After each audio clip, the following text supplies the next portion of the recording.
Bago ka magdesisyon, tanungin mo muna ang sarili mo. Tama ba ito? Nakakabuti ba ito sa akin at sa kapwa? Bilang netizen, hindi lahat ng nakikita o uso ay dapat sabayan. Ang pagiging responsable ay nagsisimula sa tamang pagpapasya na nakaugat sa ating pananampalataya. Mag-isip, magdasal, at makinig sa konsensya bago kumilos.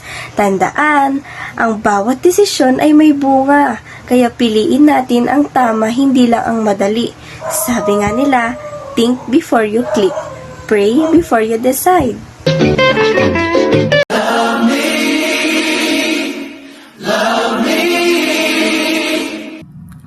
Magandang hapon po sa ating lahat. Naririto po ako para magbigay ng payo sa mga netizens na nahihirapan sa pagde-decide patungkol sa pananampalataya o paniniwala. Una, dapat may matalino kang pagdedesisyon. Pangalawa, may maganda kang hangarin. Pangatlo, inuuna mo palagi ang Panginoon. Dahil kung mawawalan ka ng kahit isa rito, maaaring hindi ka magtagumpay sa iyong buhay o sa iyong pangarap na makakaapekto sa iyong future na maaaring hindi mo makamit ang iyong mga gusto. Kaya naman, ngayon pa lamang, gawin mo na ang lahat, magsipag ka sa iyong pag-aaral para matupad mo ang iyong mga hangarin sa iyong buhay. Yun lamang po ang aking mga payo sa inyo. Salamat, sana may naitulong po ako. Hi! Ako si Aimee. Alam niyo ba, sa dami ng choices sa social media at sa buhay, madalas tayong nalilito. Pero bilang isang naniniwala kay God, natutunan ko na bago ako mag-decide, nagdadasal muna ako. Kasi ang pananampalataya ang nagiging gabay ko para piliin yung tama. Halimbawa, kapag pinipilit ka ng barkada gumawa ng mali, tandaan mo, hindi lahat ng sikat ay tama. Pumili tayo ng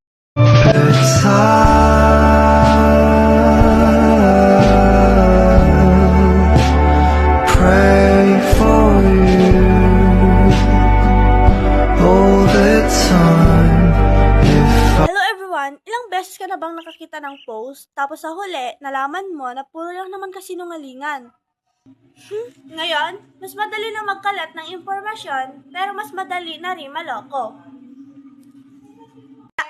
Mahalaging maging matalino tayo at mapanuri tayo sa lahat ng nababasa at napapanood natin online.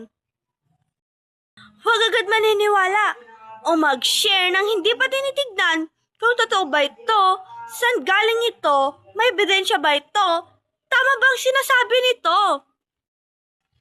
Ang pagiging mapanuri ay hindi pagiging masama. Ito ang paraan para hindi tayo kasangkapan ng pagkalat na maling impormasyon. Kaya, bago mapaniwalaan o i-share ang isang bagay, mag-isip muna ng mabuti.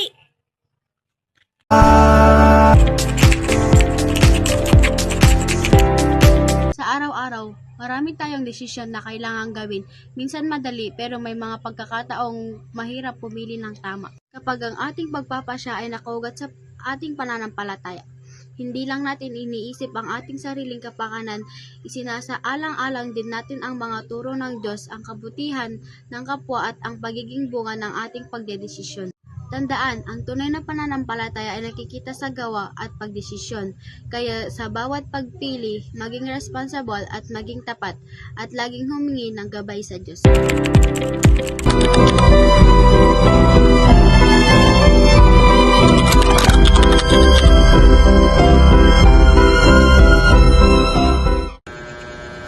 Hi mga netizens! Napapansin nyo ba? Sa bilis ng mundo ng social media ngayon nakakamaling mag-react, mag-share at mag-comment ang hindi nag-iisip. Pero alam niyo ba ang bawat click natin ay may pananagutan? Bilang kabataan na may pananampalataya, ang bawat desisyon natin ay dapat nakabase sa pamamahal, katotohanan at tamang paniniwala.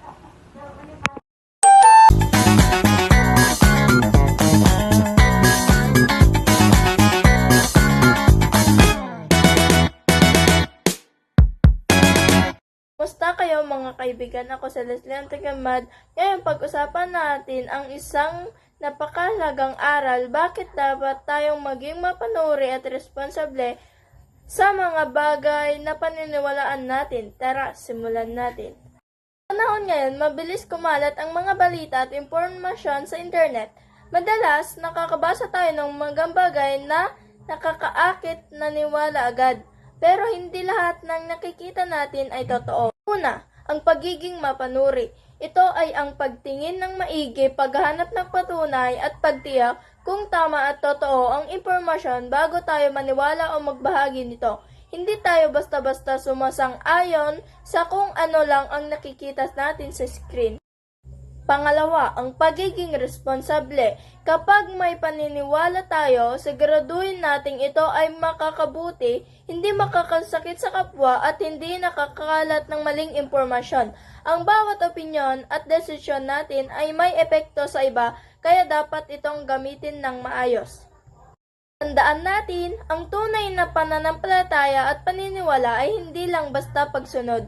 Ito ay may kasamang pag-iisip, pag-unawa at pagmamalasakit sa ating kapwa at sa katotohanan.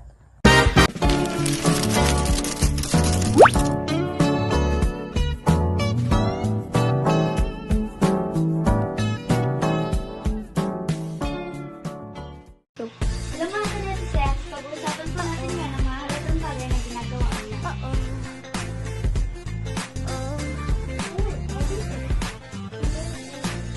Sa dami ng informasyon, opinion at mga sitwasyon na nakikita natin online, minsan nakakalito, di ba?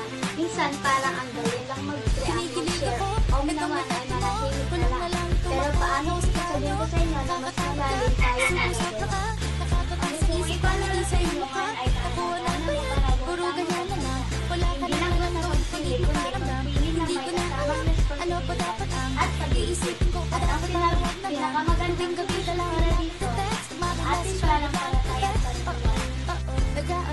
Bakit na ba mahalaga ang ating pananampalataya sa magpapagata? Ang ating paniniwala ay pananampalataya. Nilulungan tayo kung tama mula sa mali. Mabuti mula sa mali. Pagdamang sa sarili, pagpupuos ng comment ng hindi lahat ng opinion ay kailangan salunan. 3. Maging mapagbigay kung may mali ka pagkakamali. Pag-ulit mabagay di mo maisipin sa bagay. Gamitin natin ito bilang fondasyon ng ating Hindi mo pananagutan tayo sa bawat click, bawat salita, at bawat share. Maraming salamat sa panonood. Sana ay nagulot kayo.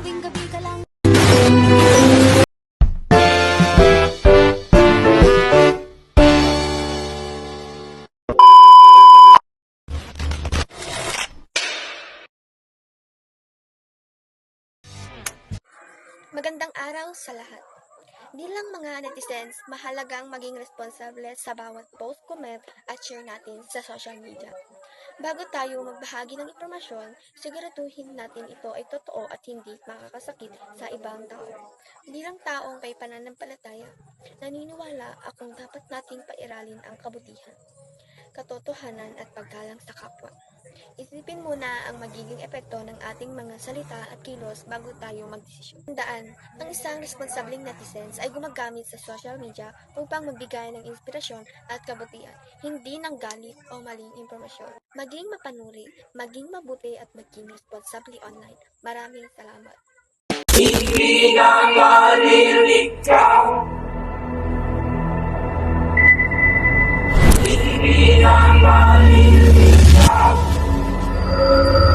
Hello everyone! Gusto ko lamang bigyan ng simpleng mensahe para sa ating mga netizen. Na bago tayo mag-share, mag-post at mag-comment, siguraduhin muna natin tama ang impormasyon at isipin rin natin ang kabubuti ng iba. Iwasan rin natin ang paninira at paggamit ng masasakit na salita sa ibang tao. Halip, gamitin natin ang social media upang magbahagi ng kabutihan, respeto at positibong mensahe. Tandaan, ang responsableng netizens ay may disiplina at malasakit sa kapwa.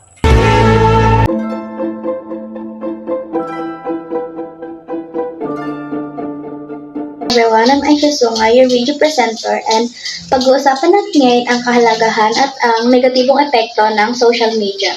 Kahalagahan ng social media.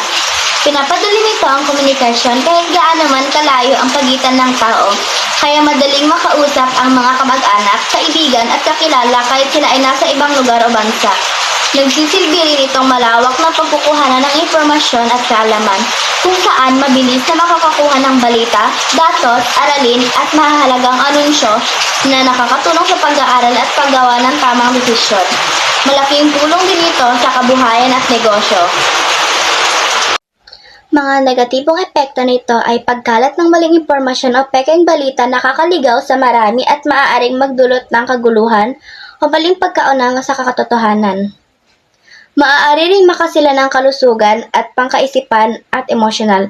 Example, cyberbullying, panlilinlang, pambibintang at pagnanakaw ng pagkakakilanlan na nakakasakit at nakakapinsala sa ibang tao. Nakakapagbaba rin ito ng pagiging produktibo, pagpapabaya sa pag-aaral o trabaho, paghina ng tunay na kaugnayan sa pamilya at mga taong kasama sa bahay at nakakasira ng pisikal na kalusugan, tulad ng kawalan ng tulog, kakulangan sa ehersisyo, at labis na pagtingin sa screen o gadget.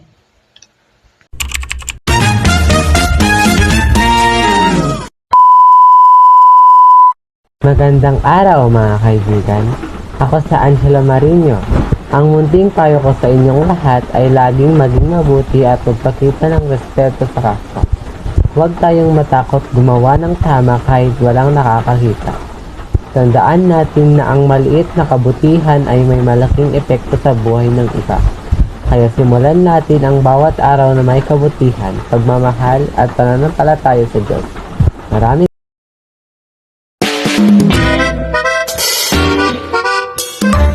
Hi mga kanetizen! May gusto lang akong i-share sa inyo ngayon. Sa dami ng problema at choices sa buhay, minsan nakakalito talaga magdesisyon, di ba? Pero bilang isang Pilipino, ito yung paniniwala ko. Magdasal muna bago magdesisyon. Para sa akin, hindi natin kayang gawin lahat mag-isa. Kaya bago ako pumili, humihingi muna ako ng gabay. Nagdarasal muna ako, nag-iisip, iniisip ko kung tama ba ito. Naniniwala ako na kapag nakaungat ang desisyon mo sa pananampalataya, mas magiging responsable ka at mas magiging panatag yung kalooban mo. Kaya sa inyo, next time na malilito kayo, huminto muna. Magdasal, mag-isip, tapos saka pumili. Dahil ang tamang desisyon nagsisimula sa panalangin. Yun lang, salamat at God bless. I just had to let you know you're Ito my short vlog. Ang pag-uusapan po natin ay ang mapanagutan pagpapasya na nakaugat sa pananampalataya. Ito po ang aking masasabi. Sa bawat desisyon na gagawin, tanungin mo muna ang iyong sarili.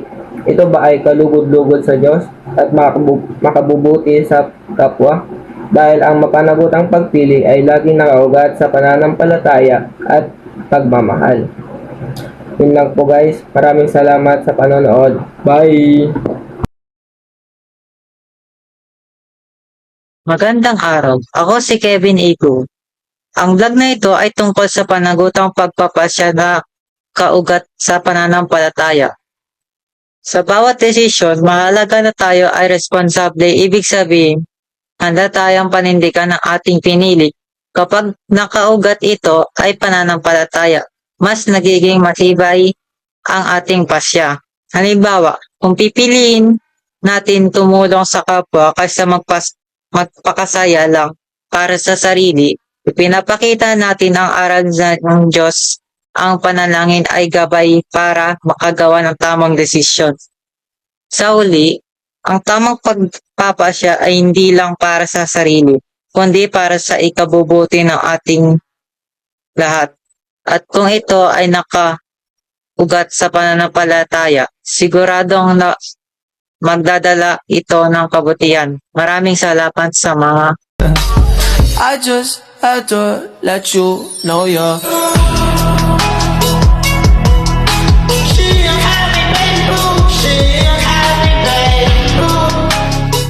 Naharap tayo sa mahirap na pagdedesisyon saan tayo kumukuha ng lakas at gabay sa ating pananampalataya. Tayo ng ating paniniwala na wag lamang sundin ang sariling kagustuhan, kundi isaalang-alang kung ano ang makatarungan, tapat at kalugod-lugod sa atin at sa Diyos. Ang mapanagutang pagpapasya ay may panagutan sa kapwa, sarili at may kapal. Huwag magpadala sa takot o pansamantalang pakinabang. Tiwala sa Kanya, sundin ang konsensya, iyan ang tamang hakbang. Maraming salamat. So don't call me baby unless you mean it. Magandang araw, netizens! Ako nga pala si Rachel Tagarian. Narito tayo para sa mahalagang paksa. Sa bawat desisyong ating ginagawa, maliit man o malaki, hindi tayo nag-iisa. Ang pananampalataya nagsisilbing gabay at batayan ng ating mga hakbang. Ang mapanugot ang pagpapasya ay hindi lang pag-iisip kung anong nakakabuti sa atin. Naaayon ba ito sa kalooban ng Diyos at hindi ba ito nakakasakit sa kapwa? Talaga ba? Kapag nakaugat ito sa pananampalataya, nagiging tapat tayo sa ating tungkulin at sa ating sarili at sa iba at sa may kapal. Huwag tayo magdesisyon base lamang sa ating kagustuhan o pansamantalang pakinabang. Hayaan natin ang pananampalataya na maging ilaw sa bawat pagpili. Ayun lamang mga netizens. Bye-bye!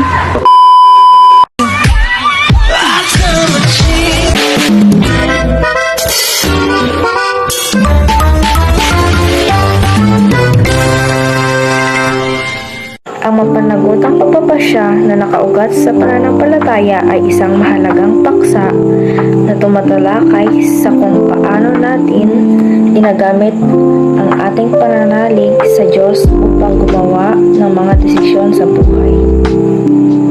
Hindi lamang ito basta pagpili sa kung ano ang madali o masaya, kundi ang pagpili sa kung ano ang tama, mabuti at naayon sa kalooban ng may kapal.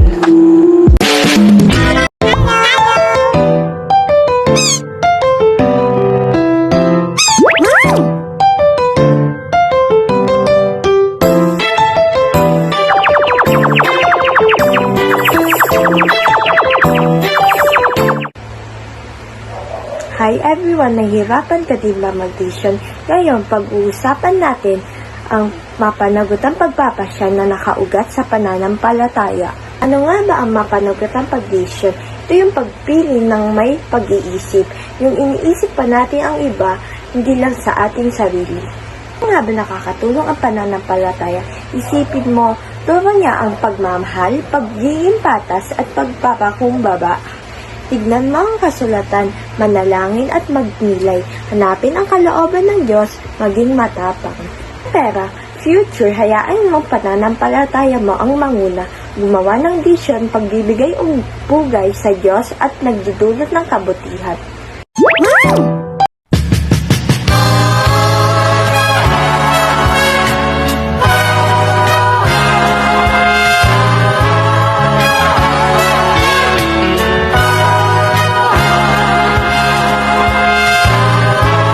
Hello everyone! Welcome to my video!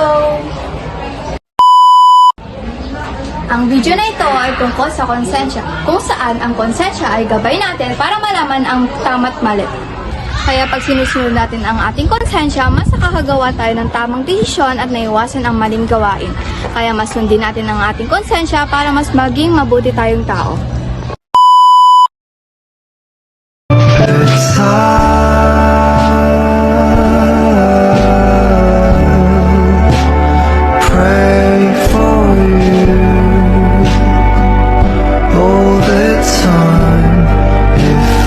Everyone, ako pala si Rizalo Reyes, ito number 1. Pag nagabak sa sariling puso ko, nararamdaman ba ang paggabag kapag ang iyong kilos ay sumalugod sa iyong moral na paniniwala. Tama ba yun? Number 2. Sa oras ng pagpapasya, ang konsyensya ay nagsisilbing tambangan ng tama at mali. Bago pa man tayo tuluyang kumilos, ang bagabag kapag ang iyong kilos ay sumasalugad sa iyong moral na paniniwala. Number 3. Pagpapalampas ng pagkakataon. Nakonsensya tayo kapag mas pinili na nating lumihas kaysa tumulong sa mga taong nangangailangan. Number 4. Kawalan ng integridad. Ang tinig ng moralidad ay lumalakas kapag may nagaganap na pandaraya o pagtataksil sa tiwalang ng iba. Number 5. Pananagutan sa lipunan. Nararamdaman ang tungkuling kumilos kapag may nakikita ang pagkukulang o kawalan ng katarungan sa paligid. Number 6. Hamon ng katapangan. Nagbibigay ang konsyensya ng tapang upang panindigan ang tama kaysa manatiling tahimik dahil sa takot.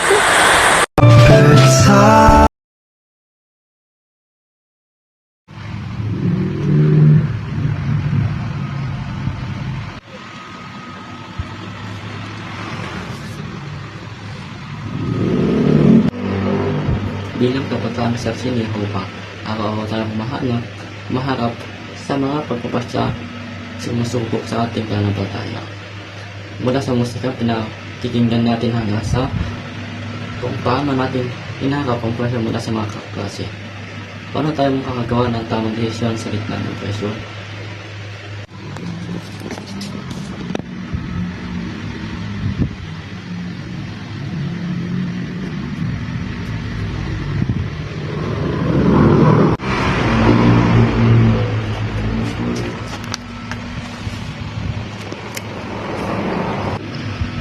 Una, hindi ako umasala sa sarili kong nararamdaman.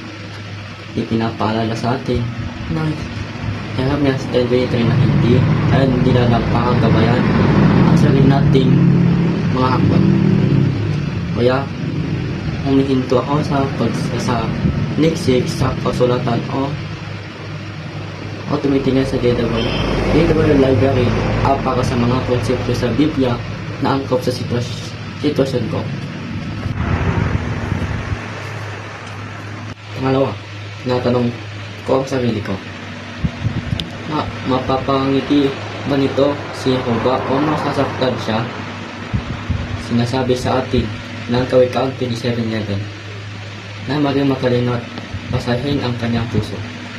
Ang tunay na tagumpay ay hindi tungkol sa pagkikita kaysa iba. Ito ay tungkol sa pananatiling tapat sa kanya. Pangatlo, alalayan ko tungkol dito. Kung nag-alala ako sa isang desisyon, nihahagis ko ang mga aking pasanin kay Jehovah. Ang paghingi ng banal na espiritu ay nagbibigay sa akin ng linaw na isip at lakas ng loob para tumanggi sa mga bagay na hindi makakabuti sa akin espiritualidad. Hindi laging madali ang paggawa ng tamang desisyon, pero lagi itong nagdudulot ng pinakamainam at pagmamatagal kapayapaan. Mananatiling matatag, mga kaibigan, anong teksto sa Biblia ang makakatulong sa inyo sa paggawa ng may hirap na desisyon? Ibagay nyo ito sa ibaba.